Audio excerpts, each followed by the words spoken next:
Right. Well, I am so excited to actually introduce my next guest today. On Exchange with Podcast, we have Mukahang Limbu. If you're seeing this and if you're watching on YouTube, then you'll see me with my phone out, which I normally never do, but I feel like I need to get it right. So I'm literally going to read this out. Mukahang is a 3-time Foyle Young Poet, winner of the first Story National Competition, and was longlisted in the National Poetry Competition. In 2019, he was also the recipient of the Outspoken Prize for Poetry, and his poems have been published in multiple different publications, including the anthology England Poems from a School, and so on as well. So today he is here to speak about, I guess, himself, his love for poetry, and so on. So welcome, Mukahang. Namaste. Thank you for having me. Yeah. I think by the time when this podcast comes out, it will be the 14th of July. So you have, today is a big day because your book will be coming out. Or you have the book launch event in the evening. So how are you actually tell us a bit about the book. Oh, sure. So my book is called Mother of Flip Flops, and it's dedicated to my mother, as the title suggests. So it came about because the editor-in-chief of Outspoken Press, which is a very small independent press, got in contact with me and said, "Hey, could you send me 10 poems to consider?" And I was at that point, I was preparing to move to Berlin for my year abroad. And I sent him 10 poems, and then I got an email being we want to publish it and make it into a pamphlet. So a pamphlet is I would describe it like an EP. Yeah. You have a full album and you have an EP before. So this is an EP. That's a great way to explain, by the way. And so that's going to come out on the 14th of July. That's so exciting. So is this the pamphlet the first time that you have your own collection of work being printed in one space? Because I know that you've got various poems printed in various different publications, but is this the first time that it's all just you? That's right. Yeah, it's all solo. Oh my god, that's exciting. So it's all me this time. Yeah. So how do you play? Well, when the person from the press rung up and asked for the selection of your work, was it more to select one from the 10, or was the idea already there that it is gonna become a pamphlet by Mukahang Limbu? I think so. It was so they were having this competition with the press, which I didn't know about. Oh, so there was some sort of bidding going on in behind the scenes. So it was I'm making bringing together 5 writers or choosing 5 writers and and having a selection of their work and then publishing it under pamphlets. So the 10 would just be a taster that I sent to them. Yeah. Wow. Oh my god. And so what's the kind of process behind selecting your piece of work to send? Because obviously there's you want to share the best work, I'm assuming. So it's a greatest hits album almost. You want to put together things that have been published. So poems that are in there were the winner of the Outspoken Press competition in 2019. Some that have been published in Poetry London and just different publications. One in the Isis magazine, which is based at Oxford. And you just put those, but then you have a little bit of space for new poems that you're currently working on, and you want to push forward. So you just put a little bit of it there. My editor said don't put all the good things in this one. Put the ones that have already had some recognition, but don't put everything you have in this one because you want to have the full album or the full collection later. So it has to be kind of economical in some sense. Makes sense. And I guess for us, if we want to read, we need to keep buying. So we'll be okay, here's the EP, here's the full thing. So set money aside. But that's quite exciting. The launch event takes place at the Common Press, I believe. The Common Press probably tonight. And I think you can already go and buy the pamphlet online or pre-order it. Yes. Yeah. So we'll have the links down there somewhere, and I think a few of my friends probably will be heading over to the launch event. So that's quite exciting. And how are you feeling about it? Is it something, because from you're very young, but from such a young age, you've had so much attention around your work. So do you get used to this by now, or? I think I'm a bit used to it, just a little. In the sense that I think like growing up, like it's still poetry, you know. It's not like I'm like Beyonce or like sort of like having this sort of You like are. So in we'll my go with mind it. I Yeah, am, you yeah. are. Yeah. So it's like not having that level of like big attention on it, but it's like just sometimes it's really nice to know that people read your work, or like you know, like somebody is like reading your Yeah. poem and stuff. So it's nice, and I'm feeling kind of excited about the whole launch period. But I think as Asians or like as Nepalese people, we Yeah. tend to like compartmentalize our thoughts, you know. So like not to make it like a huge deal in you know Yeah. in yourself. So I think that's what I'm doing. Oh, well, that's a nice way to put it. And I hope this is just the beginning, and I'm for sure there's going to be more ahead Thank in you. terms of writing and getting things published as well. But when it comes to like, let's go back. Like you were just telling me you're about to enter the third year of university around September. Is that correct? Fourth year. That's Fourth right. year. That's it, Oh yeah. wow. Is this like a combined with a master's program as well? No, it's not a combined master's program, Okay. but it's one because I'm doing English and German. I have to do a year abroad in Germany, which is I just came back from Berlin. Yeah. Oh, I Sure. see, I see. And you go to what university? I heard like some unknown university. Yeah, it's quite small, low key. It's called Oxford. I don't know if you've Oxford heard University. of Yeah. Okay, so you have one more year left at Oxford, so that will take you to your fourth year. And even before getting into starting your university life, you had been featured in various press publications and so on, with the various. I think what. Okay, tell me about the first thing that you won. And first thing that kind of gave you recognition. That was in 2014, I guess. So when I was 13, I won the national like first story competition. And I think most people wouldn't have cared that much because it's just poetry and student poetry, like first and foremost. But it was one where I think it was chosen out of 3,000 people, and I met the Duchess of Cornwall. So Camilla. And it was like printed in the Sunday Times, and then people were like, oh, like Nepali. And so and was this the one where you wrote about moving to the UK? Yeah. And how old were you then? 2014. So how old were you? 13. 13. And when you won the award, like how did that make you feel? Oh, I was like, basically, so I had loads of friends. This is like very petty, but I had like friends in school who had won like competitions and like always gone shortlisted. And I thought it was like a racial situation in the sense that like most of my white friends around me had been winning these competitions, and then my writing teacher would always be like it's okay, like don't worry, like being commended is really good. And then when I finally had this, I was like, oh wow, this is like like proper recognition. It felt seen. Of course. And I don't know, like I think it like opened a lot more doors after that. Oh, that's so exciting. I remember reading about it. I remember because obviously that created quite a lot of news in general, but within the Nepali community as well. And it was just like, what's gonna happen to him next, right? And then I think you've just gone like further, and now to see that your body of work is actually coming out, that's quite an exciting journey. I'm sure I think your mother is part of many of your writings. Yes. How does she feel? Because I guess that's the first thing, and sometimes in life there's a one-off, but then clearly your journey is now not a one-off.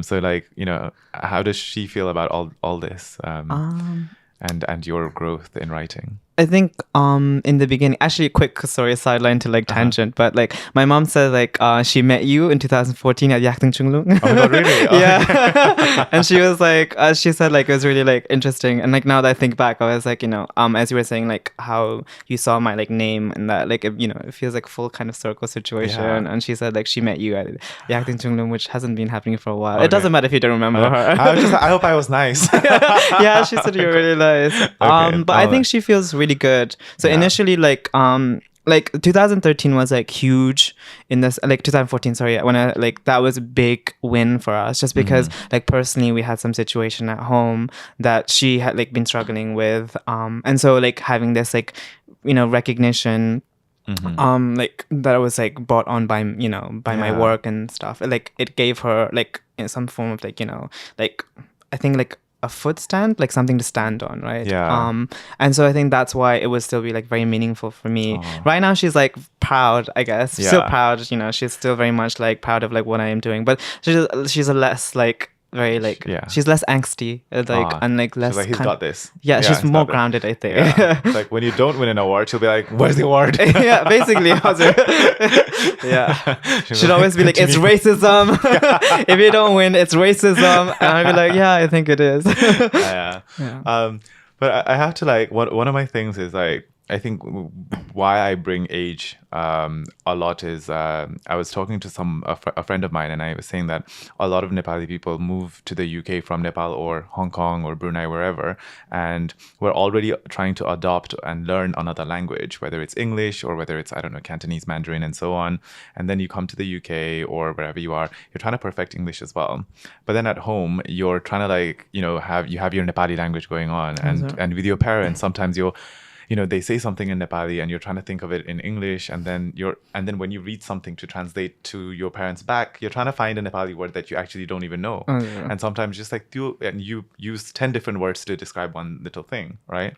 But then what you do is, at such a young age, you've been writing about your stories or things and the struggles of, people like us who come from one place to another. And you've won because you've been able to express and articulate yourselves really well in the English language.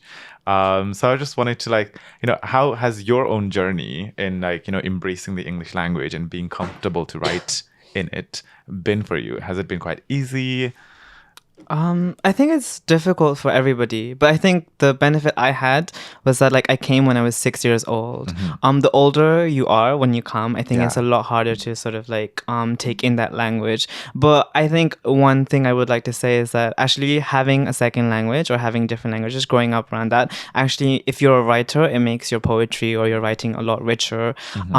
I think there's a theory that says that like, like having a second language feeds the inner voice. Yeah. So like when you have this other culture, it's like things like my mom would say, like a Nepalese phrase like nak katsa, like when you're like bringing shame upon the family. And like if you actually directly translate that, like, like to cut your mother's nose off, it makes for a really interesting piece of writing because people don't like think about it, in that way. And there's like specific images and things that come from like Nepalese or like from the second, culture or like your first culture, which like adds to the English. So I think my English became a lot more like colorful and vivacious through that. But it was difficult, I think, when I was like first arrived. It's like, Anthony. Although that's really nice to hear. I think that's really nice to hear. And I guess it's about positioning as well, right? And really embracing these like little sayings that we do and that we have in Nepali, which don't quite translate equally. But also like for a curious reader, I'm sure it's going to be much more like, whoa, so many things going on in terms of vision. Cool. That's exciting. But now moving on to, you went to, am I right in saying that you went to a normal state school? Yes. So yeah. Very normal. Yeah, very normal state schools. And then I guess like, you made it to Oxford University. That's where you are. How has the whole Oxford experience been so far for you? You're not allowed to swear on this podcast, are you? No, you can. Yeah, that's completely fine. I will keep it PG. It's been difficult. It's been fun and difficult. I think the transition, like I came from a very small state school, one I actually originally didn't want to go to.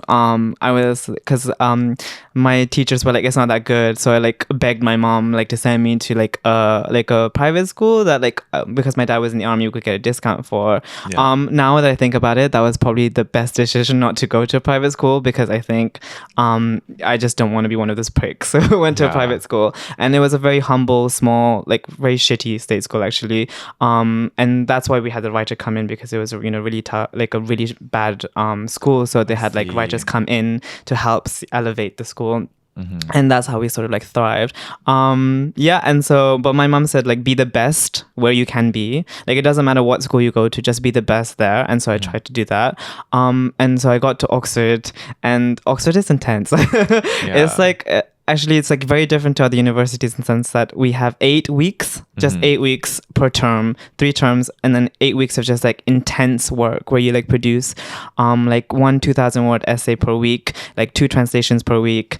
And then like by the end of, term time, you sleep for 24 hours because you're like lacking sleep. It's like Oh bad for your mental health. Yeah. It's just a lot. Yeah. But it's been also very enriching as well. Yeah. Like the education is like top notch, but there's a, it's a sacrifice. Well done for, I think we're probably at the end of your 3rd year now. That's right. Right? So probably, yeah, because it's July now. So I think this academic year is done. So 1 more year left. Yeah, one more year left. Yeah. And to people who are listening, and if they're wondering what exactly you are studying at Oxford, can you share what exactly that you are doing and what it kind of entails in a very short summary? Okay. I'm studying English and German, and it entails basically just a study of literature in both English and German. In the German aspect, you're also learning the language and learning how to translate as well. Yeah. And how did like German come about? Was that a language that always kind of fascinated you, or? No, I just learned. I liked it at school. Okay. So was it one of your GCSE languages? Yeah, it was. And that you continued Yeah, with? so it was the only GCSE language. So in our school, we didn't have the option of doing more than one language, and we were assigned my house was assigned like German, and I really enjoyed it. I really liked it. I had a really incredible relationship with a German teacher. And my German teacher, Connie Constantine, shout out. But she was a very like amazing teacher, and like really like helped me like get through A levels and GCSEs. Yeah. Oh, that's amazing. So how do you rate your German right now? I think technically it's a C1, like in terms of like fluency like levels that you have, which means like C1 plus, which means like I'm almost fluent. Oh wow! Yeah. So that's English, German, Nepali. You speak 3 languages. Is any more? So like I guess all Nepalese people can speak 3 technically, right? Because we speak like Hindi and Urdu as well. If you Really? Are you that confident? Yeah, actually. Oh, really? Yeah. Oh, you probably beat me then. Oh, okay. That makes sense. And like a little bit of Korean and a little bit of French. Wow. Oh my goodness. That's crazy. So talking about German, did you say you were in Berlin for a while? Because I think I saw your updates and so on as well. So you were there as part of your studies, correct? Yes. So it's a year abroad, so you can do anything. You can study, work. Yeah. Nice. How was that experience? Freeing. It was different, I think. It was I don't know like if you feel this way as well, but do you feel like you have to be productive like all the time? As somebody, I don't know, like working, I don't know, you always have to like find something to do or find something to like work on, right? I'm not sure if that's how you feel. Yeah.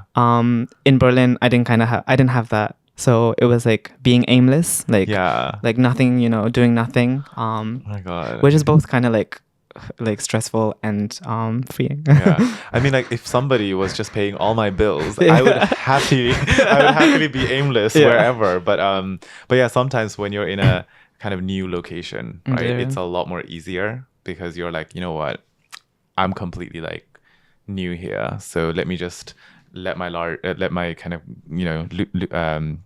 lower my guards and just go with the flow kind of scenario as well. So I think, for me, I think travel is that kind of element where I get to kind of be free for a bit. But that's exciting. And I think you were just speaking to my sister, and you mentioned that you're heading to Singapore at some point. Yes, I'm going to Singapore actually again this summer in August, to do some writing. Wow. So the whole idea is to go to Singapore and write. Yes. So I asked my college for like funding in order, because actually there's another like anthology coming up called Poets in Conversation, Asia Speaks, and it's for Asian writers to like be in conversation with one another. And so I've been paired up with Marilyn Tan, who is like a Singaporean like poet, but she was the first woman to win the Singapore Literature Prize in 2021, so very recent. And like I've been paired to like write with her and like just have conversations with her. So I asked college, can I have some money to go? And they were like, okay. Oh my God, well done. Go you. So that sounds like a really interesting, it probably will be a really interesting experience.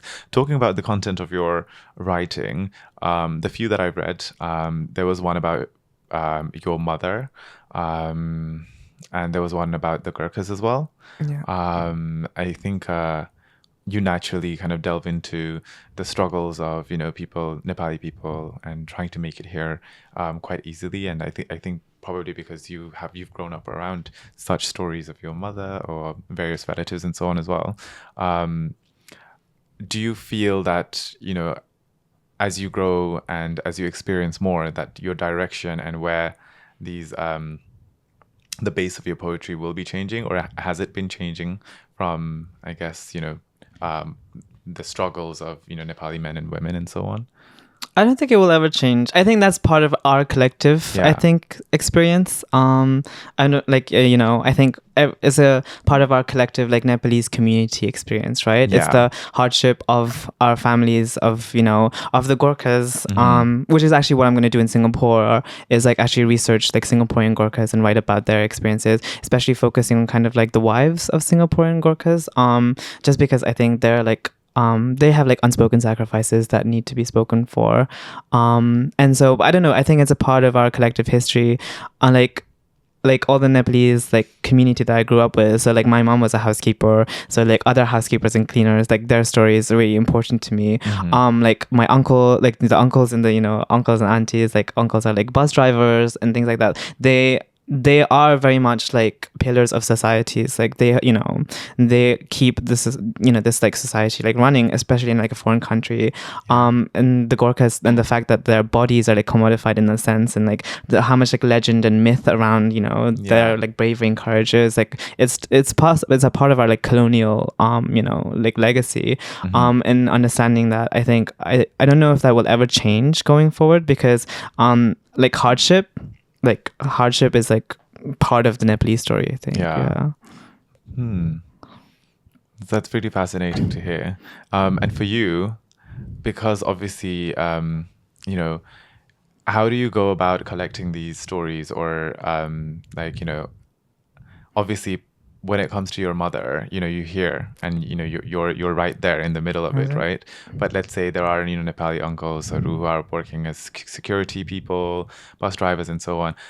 Is that also collections that you hear from your family members and so on, or like, for example, if somebody was to do an interview or a piece of article for the newspaper, they would go and interview the bus driver, saying, what's the pay like, do you face any discrimination and so on, la di da.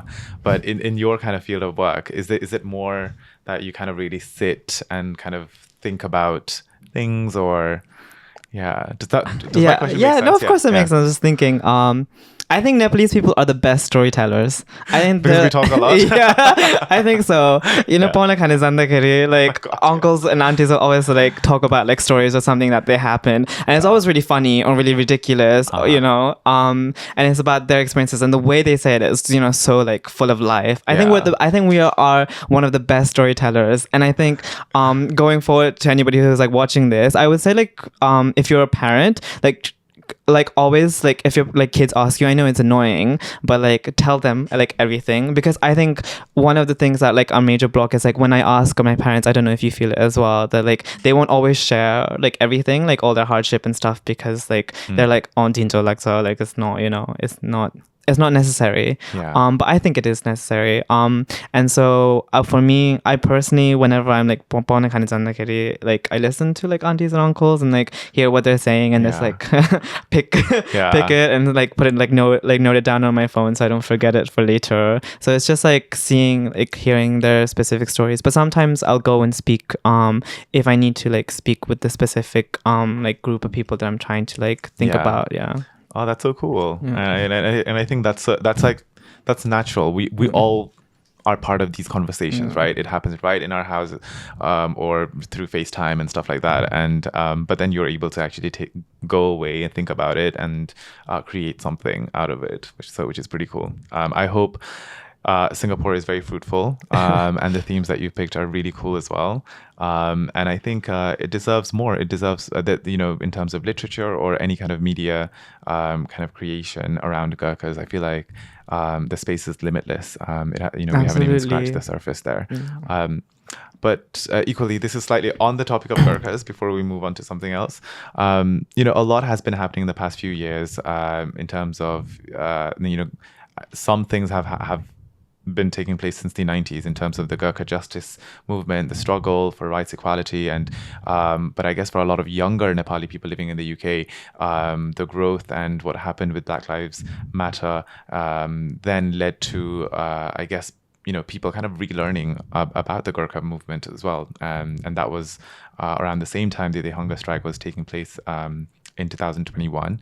How does that make you feel in terms of, because obviously, it's these kind of stories have always been there, but for someone like you who actually writes and, who writes about Nepali people and Gurkhas as well, does that do you keep yourself kind of informed and updated with what's going on with Nepali people and so on as well? I think I try to, but I'm also guilty of being. I mean, I don't know if like technically I'm like second generation, but like I moved here, so like I moved here when I was very young. But like I guess in the sense of like the faults of like second generation migrants is that they won't be so updated with like what's happening like politically and like in news of like Nepal, because I don't know, there's like some sort of disconnect there. So I'm guilty of it as well, to like not completely like know all the news or like be updated. But I think one of the good things about sort of like talking is like I like learn from like other people who've like spoken about this, and then I'll go on to do my own research when like news about this comes out, because I think especially I think because also of like media outlet, like where do we get news about like Nepal or like our communities about Gurkhas from, and like like you're not gonna see on the BBC, like and I think that's really important. Like what you're doing is really important to like create like channels of like channels of sort of news for people like my generation, our generation, to like kind of like get easy access to, because our stories won't be on the like the New York Times, it won't be in the New Yorker, it won't be in the BBC, like it wasn't Straight Times, but like it's not necessarily like big enough to make it into these big outlets. So correct, I think for us it's like we have a responsibility to like kind of find and be active about like getting these informations. But I think it's really hard work, and the people the journalists like yourself as well, who like do this kind of work and like are trying to get this message across. I think it's a really important job. But I think we can only do what we can, and in our own little ways as well. But when we kind of hear something or figure something out, sometimes that's the first step in the long journey to kind of like finding more information out. And I think when you wrote about the Gurkhas and so on, somebody else, maybe a non-Nepali person, would be like, wait, what are the Gurkhas and so on? Because there are so many people still, we're all moving forward, and sometimes we forget to kind of pause and look back. That will hopefully be an opportunity then for someone to kind of like pick up pick up their phone and search on Google. But I think there is something to be said about like trying to find our movement of decolonizing ourselves. I know like technically we weren't colonized, but the fact that the Gurkhas are kind of like an extension of like not technical like colonization, but the fact that we like my parents and like my like grandparents are like also guilty of this, but they were like like we're Gurkhas, like we work for the British, like we fight for the British, and like there's like such pride in it. And I can see like both aspects of it. Like I think one should be proud of their work, but the other in the other sense, like especially with like the like the Black Lives Matter movement and like the decolonization movement, is like how much of it is true in like because I think Gurkhas like pride themselves on like Bahaduri, like being brave, because that's what they've been called by the British. Like it's kind of like, not to say they're not courageous or they don't have that level of bravery, but it's like trying to like decolonize our mindset from that, and like I don't know, reclaim like some form of our own like autonomy, to say like actually the Bahaduri comes from us,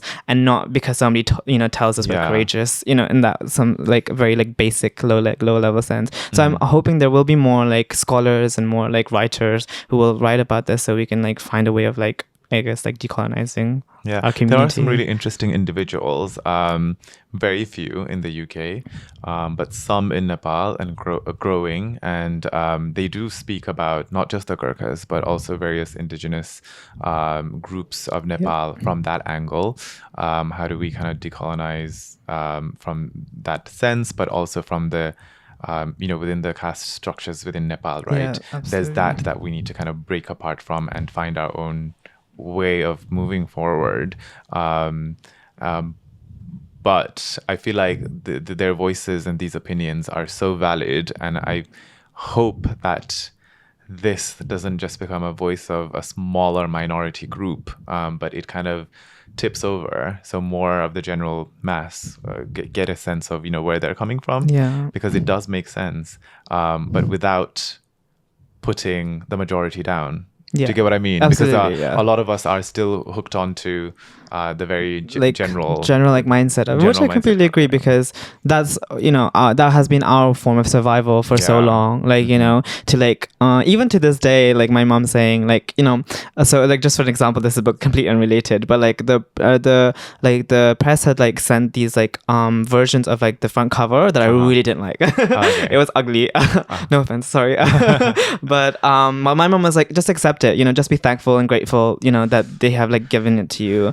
And then my other friends were like, no, you need to like, you know, stand up for yourself. And I think for us it has been like a form of survival, like assimilate, you know, like, you know, respect like that these people have given us these opportunities and be thankful. I guess you just have to like find a way of balancing the two. That's true. And I think that was a good way of balancing things as well. You know, your mom said that because our parents do come from that space that this is a lot better than what we would have got, etc. Right? Exactly. And then, but as a, I don't know, young person, etc., it's like we need to kind of make that call, like, you know, what sort of a person do we want to be, and are we happy with it? Are we happy with it? If you're fine with it, then, you know, continue, like fine, continue, you know, as it is and so on. But does it satisfy your needs, you know? Because I think like you need to put yourself like as well, like important, like, you know. Definitely. Talking about your book, you're on the cover, your mom is on the cover. Yes. Was that an easy decision, easy kind of pick? Oh, no. Okay. It was like a shitstorm. It was a world of like as I just told you, like,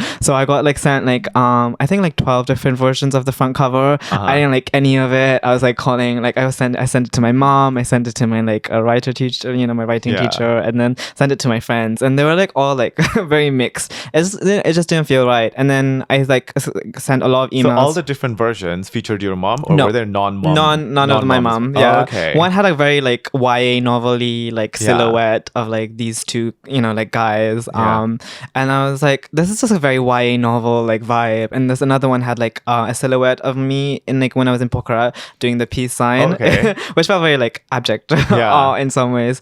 And then at the end, I said like I had to take this picture of my mom when she was like actually just putting hay fever medicine on, and like I can share it with you later, the original picture. And I was like, can you please do something with this? And then that's how it came about. Oh, okay. Wow. It sounds like you know, you definitely went through quite a journey to get the cover.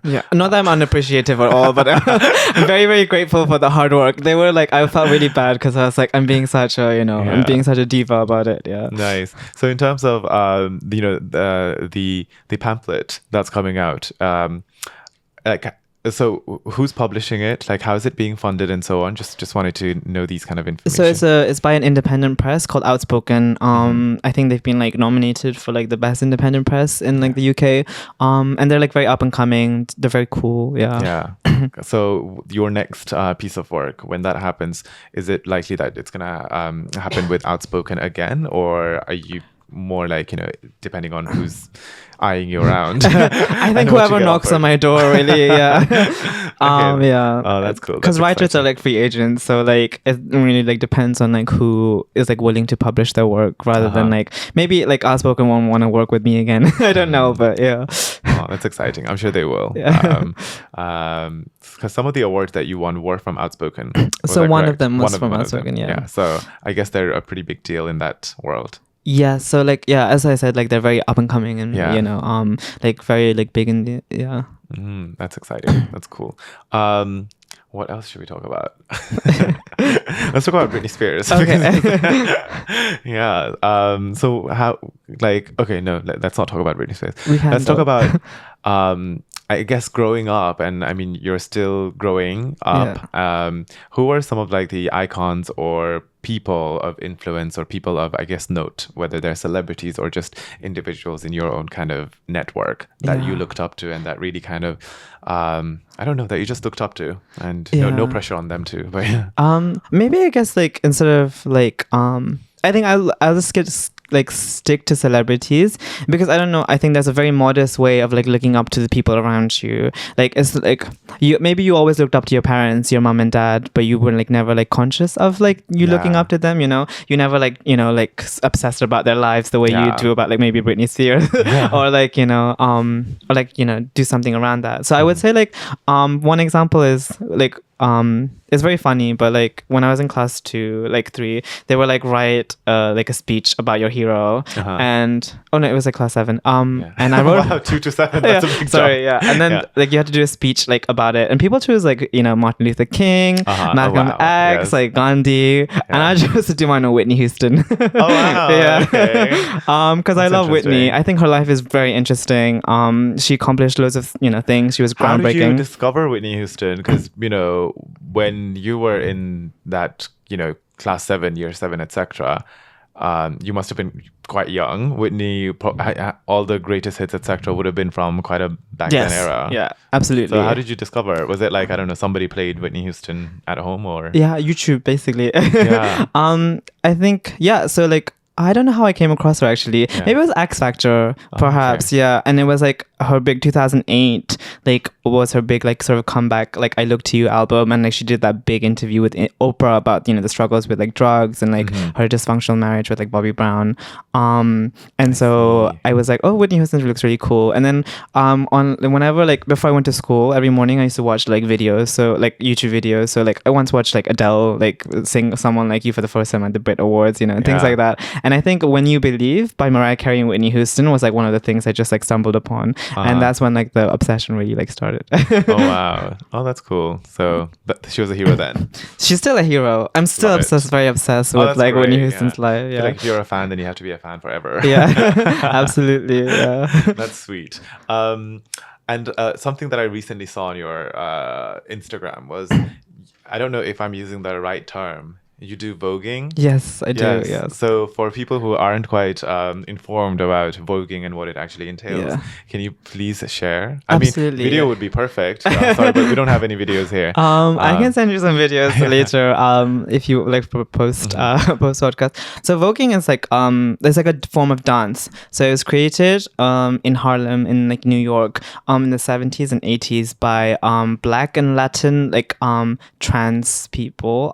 So like the trans community, and it became like widespread after like the documentary like Paris is Burning, and it became a space for like, you know, trans LGBTQ plus community to sort of like express themselves, and especially away from like the white scene, because the white is like what you know, like there was like a drag scene, like, you know, a ball community, but like this specifically like voguing was created because they weren't winning at these like white balls, and so they initially started like just doing like learning poses from like the Vogue, like the cover of Vogue. Like Madonna's Vogue is like one of those like, you know, kind of like products of like this like community, like and so I like picked it up when I was in Berlin because I'd always been interested. I'd watched Paris is Burning. I wrote a play kind of like based on like Paris is Burning. And I dance as well, so I you know, I really enjoyed sort of like exploring it. And then I went to Berlin, I took classes like regularly, and then I walked at a ball myself.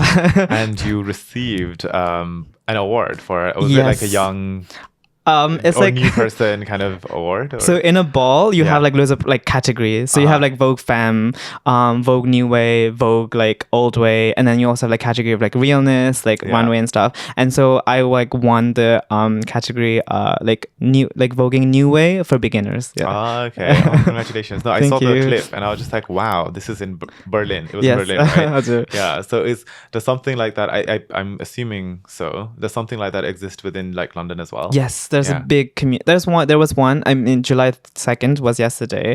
And so there was a big like a major like voguing ball here in London yesterday. That's so interesting. I watched Pose, and yes, I mean I knew like about that, like, you know, voguing and that culture like back in the days as well. But then I think when I watched Pose up to like the second season, that really brought it back, and it was just like, oh my god, so cool. You mentioned about the play that you directed, but kind of based on Paris is Burning. Just want to ask, in terms of in your poetry, do themes around I guess gender, sexuality. Have these themes been explored or something that you've written about? Yes, they have. And I wrote about them a lot, like when I was 16, 17 as well. I mean, I still do. Yeah. I think it's just a different way of like approaching it. So like queerness, sexuality, the queer Asian body is like what my focus is. My dissertation is gonna be on next year. So like those like especially gender as well is like a very like important thing. Because I think like in Nepalese culture, like there's such a like a disparity between like gender roles, like I don't know if you like still feel it, like whether your relatives or your family like still have very like one could say like non-progressive like oh my God, yeah, ideas definitely. about like it's going backwards. Yeah. Some of their views, and you're just like, oh my God, why are we even in this, like, why are we even having this conversation? That's how I feel like it. And sometimes I just feel like, I'm just gonna shut up.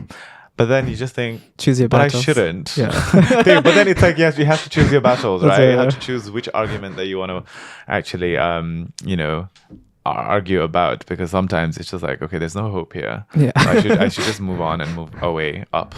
But yeah. Move out. Move out, yeah. But yeah. Okay, but that's cool. That's cool. So from the 10 poems that you have in the pamphlet, are they like, can you give us a bit of an idea about what sort of themes that they cover? Yes. I think it's actually they were very generous and gave me like 13 poems. Oh, okay. Yeah, like 13 to 15. Normally it's like a lot less than that. So like the poems like are kind of like, first of all, like I would say like about my mother. So poems like Mother of Flip-Flops, The Cleaners, they're about like her sacrifices, the things she's like done for me and for our family. Like, and The Cleaners is about like just like the work that like people in like housekeeping and hospitality do. And then there's like one about like more sort of like being like boyhood, in the sense of like I think it's a very important period for a lot of us, especially like for I think queer people, is like when you like when you try and like reconcile like your boyhood, like the ages of like adolescence, like when you're like going through puberty and things like that. So all about like me growing up, like the changes in my bodies, and like feelings and stuff like that. A few stories about my granddad, and just like a very personal kind of like way of looking at really it. Lovely. Yeah. And is your in terms of your granddad and like a wider family, are they in Nepal? Yes, so most actually very international like family, in the sense that like my granddad was a Gurkha, and he passed away like in 2018, and then so they were based mostly in Nepal, but my aunts and uncle were like all like in Hong Kong, Singapore, and like the UK. Wow. So, Okay, well, that's gonna make, I guess Singapore is going to be a very rich experience for you. Yeah, so it was when I saw them like in December, when I visited my aunt and uncle for the first time in Singapore. Now they've retired, because that's another thing in Singapore, right? Yeah. They retire and you have to go back to You Nepal. have to go back, yeah. Which I find so annoying. Yeah. Because it's like, and a lot of them, they live there for such a long time, and their children who become adults, like they have they're such a born harder there, time adjusting to life in Nepal. And adjustment is hard for anyone. But especially after you've been there for so long, and then like they were born there. So like my cousin was born there, and she's not like able to continue on in Singapore. She has a Singlish accent, like she her English is like Singlish. Like so unfair. It's unfair. I think it's ridiculous. And that like really screws your mind up sometimes, depending on how old you are in this journey as well, and whether you have that strength to actually, wave past the transition period and so on. And that's why a lot of people then leave Nepal or find somewhere to study, like Australia or the US as well. So I feel like we're always on the move. Always. It's so annoying. And even if you are like living in Nepal, and you might have heard stories.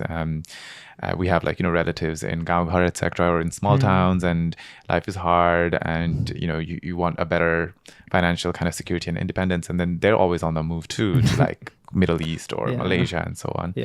So many things to like write about, right? I think I think what you say is like constant, like the moving is like, I mean, like my family history is of like one of movement, right? And like I'm not like, when I was speaking to your sister earlier, that you guys like grew up like all over the world as well, like in Brunei and like in different places. I think for some, I think that's why we have like such like there's some like prevalent issues in our community, especially for like younger people, in like the sense of like not feeling like they belong, or like this unsettling feeling of like not being anchored in one place. And I think that like is like, you know, is a root of like a lot of our issues that we like face like growing up. Yeah. No, I agree. Yeah. That's very deep. Very yeah. So, okay. You know, you have Singapore, you have the book obviously coming out, the pamphlet coming out. You have Singapore, and then after that, you're going to start your final year at Oxford. And, you know, that's one big year ahead, your dissertation as well, that you lightly mentioned about.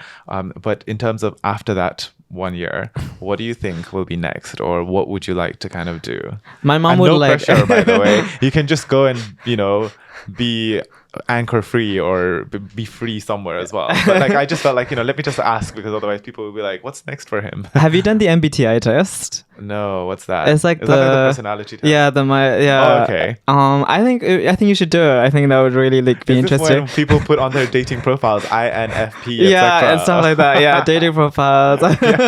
Or like or like even actually sometimes like work, like places make you do that. Yes, like the consulting firms and stuff like that. No, I think I've done it, but I've just not I've forgotten my letters probably. Yeah. I think I'm an ENFP, and like I think I believe in a lot of it, but it's like, you know, being very free spirited, like not like wanting to be like anchored, right? And so I think for me after university, my mom would like me to make money.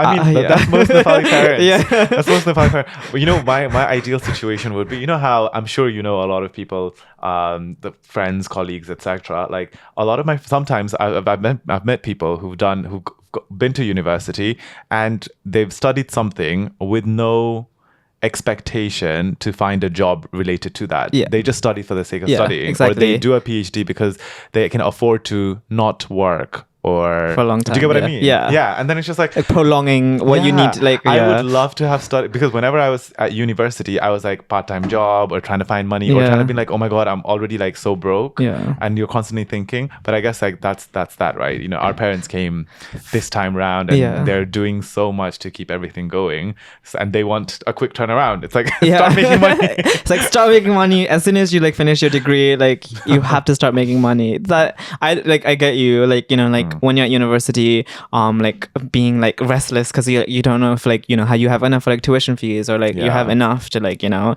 like for maintenance, to drink or to have fun, basically. And so I don't know. Like I think and also I think our parents are like are still searching for like stability in the UK. So like my mom would like love to buy like a house and, you know, like, and like have that like stable, like, you know, stable location, and just like things like that. Like I think like searching for that level of stability. So like money is the obvious way to that. Yeah, no, that's true. So your mom obviously wants that for you. Yes. In terms of, you know, get a job. Yes, get a job. And then contribute, etc. But what would you like to do? I would like to be a pop star. I love it. Why not? Yeah. I might actually. I might work on an album next. But anyway. Can you like? I was gonna say, can you sing? But I feel like that question is quite redundant, because there's a lot of people who just sing and they might not be really good. I think I can sing. Yeah. Oh, okay. So, but you think you can sing? Yeah. That's cool. I do like some singing as well. Yeah. So I do. I think for me, I want to do something creative. Like for me, the like industry of like writing for film is a big one. I want to like make more films and like write like sort of like screenplays. My German teacher would love me to get back into theater again, like writing plays and directing plays as well. Just like something like creative that's like good for my soul, and like may not be the best for my bank account, but hopefully it will get there. Oh my God. But I feel like that's a lot of creators, right? You know, it's not great for the bank account, but then when you end up creating something and that works, that makes it all worthwhile. Yes. And I guess, you know, Let's hope. And then it sorts things out. I think it will, like, you know, just like, just have to have a hope and do it. But yeah, that's cool. Thank you for sharing. I think we're like nearly towards the end of this podcast. So if anyone is still sticking around and listening or watching, then thank you. But my final question is, do you have anything else to share or add just before we depart? I guess happy Pride Month. It's over now officially. But yeah, I feel like it's Pride Month throughout summer because June is like historically yes Pride Month, and then July because it was London Pride earlier this month, and then August is Brighton Pride, and then at the end of August is Manchester Pride. So there's a Pride. This is goes on all the time. It's like there was an interview with like Whitney Houston, just to come back to her, but like it was like, Whitney, how do you feel about like Black History Month? And then I think it's like her and like Bobby Brown, and like they are like very aggressively saying it should be like Black History Month every month, and I think that's what it should be like for definitely. Everybody. And just I don't know, like I guess a message of like I don't know, like hope and stuff that like I hope there will be more like Nepali like writers and like more Nepali like creative people who won't be afraid to like take the risk of I know it's really difficult. I mean, like you must have like faced like some objections from your family or whatnot about like pursuing like a career in the arts, because like it's not economically like viable or the most stable. So just like a message of hope that like hopefully like if you want to write or like you want to act, like just do it. Right? Yeah, definitely. And we'll have Mukahang's details in terms of Instagram and links. Also the link to the new book. So if anyone is interested or would like to know more, then please do, because you've done so much in such a short amount of time, and I feel like if this is just like a little glimpse of what's ahead, then there'll be more.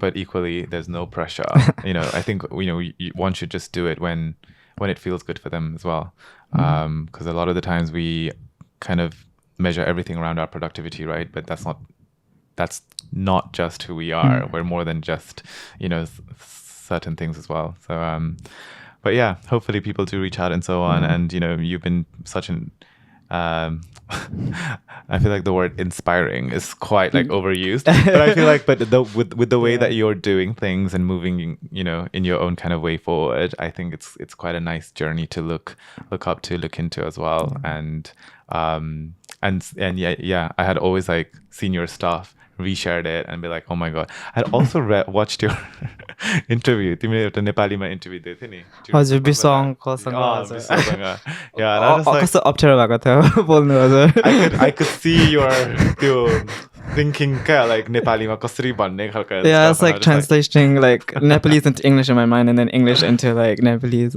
So my final question, this is my super final question. Have you written in Nepali ever? Or will you one day? Like Nepalese, like it always features in my work. So like I write Nepalese sentences like in of course like anglicized, like because I can't like do Nepalese writing. I don't know like how similar that is for you as well. But like actually when we text my parents, like it's like we'll just write in Nepalese but in English alphabet. Sorry. Yeah. And so it will always like come through like, but I don't know if I'll ever be able to write it like because I just don't have access to that level of like being comfortable in that language too. I don't want to offend anyone, like create something that sounds like awkward in a different language. That totally makes sense. Yeah. But I also wanted to say thank you as well for like, as you said, like inspiring for like, creating these like platforms for people. And, as somebody else who's like hasn't gone the most conventional way of like what a Nepalese, like person would look like, or like what kind of job they would do. And like for like actually like, bringing these like voices on. I think you do that like in your way as well. So I would like to thank you as well. And on that note, we're going to thank you so much, Mukahang, for coming. And thank you to everyone for listening as well. If you like this, then don't forget to give it a thumbs up and share it with somebody else as well. Thank you, Mukahang. Thank you. Thank you so much. Thank you.